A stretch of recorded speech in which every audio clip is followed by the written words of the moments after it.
अल्लाह ताला ने इस दुनिया में तमाम मखलूक़ात को किसी न किसी मकसद के लिए पैदा किया है। इस कायनात में बड़ी से बड़ी मखलूक जो हमें नज़र आती है, इससे लेकर छोटी से छोटी मखलूक जिन्हें हम देख नहीं सकते, इनमें से कोई भी बग़ैर मकसद के नहीं बनाई गई।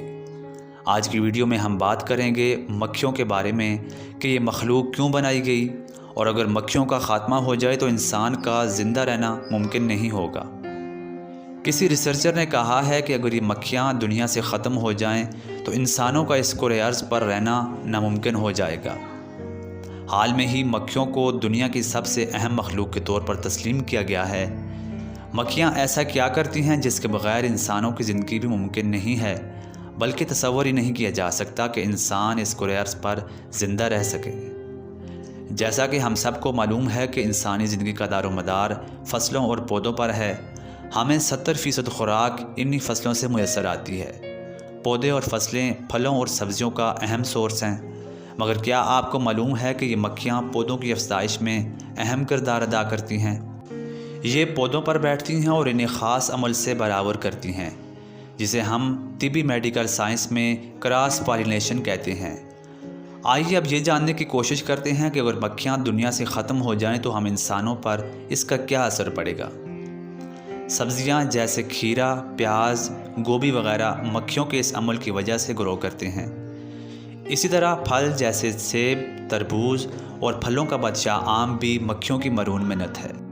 अगर मक्खियां ख़त्म हो जाएं तो जिन सब्जियों और फलों का जिक्र किया गया है ये सब ख़त्म हो जाएं। यही नहीं बल्कि ये मक्खियां काफ़ी की पैदावार में भी अहम किरदार अदा करती हैं, जो कि हमारे जीने के लिए शायद इतनी अहम ना हो, लेकिन ये दुनिया की इंडस्ट्री में बड़ा अहम किरदार अदा करती हैं। ये 100 बिलियन की इंडस्ट्री जिससे कसीर तादाद में अफराद का रोज़गार और ज़िंदगी जुड़ी है।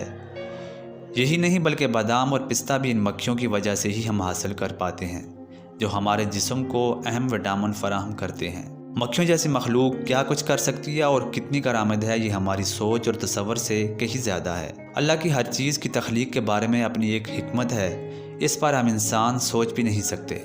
कपड़ों के कारोबार, ख़ासकर काटन की पैदावार भी मक्खियों की वजह से ही है। मक्खियाँ ना हों तो काटन की दरामदात और बरामदात पूरी दुनिया से ख़त्म हो जाए। दुनिया में 60% ख़वातीन और 75% मर्द इसको इस्तेमाल करते हैं। इसी तरह जानवर वही फसल खाते हैं और इसी से पलते हैं जिस पर मक्खी का अहम किरदार है।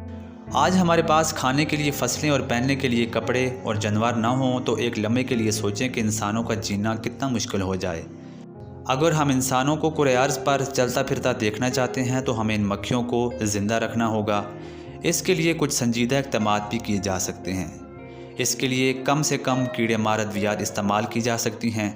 इसके अलावा ऐसी मुहिम चलाई जाए जिससे लोगों को मक्खी की ज़रूरत का इदराक हो सके, और हुकूमती सतह पर भी इस पर मुनासिब काम अमल दरामद करवाना चाहिए।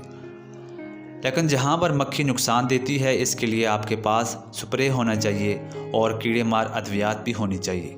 लेकिन अगर आप ये सोचें कि मक्खियों को इस पूरे कुरे अर्ज़ से हटा दिया जाए तो यकीनन इंसानों का इस ज़मीन पर जीना मुहाल हो जाए। अल्लाह तबारक व तआला की हर चीज़ में एक अपनी हिकमत है।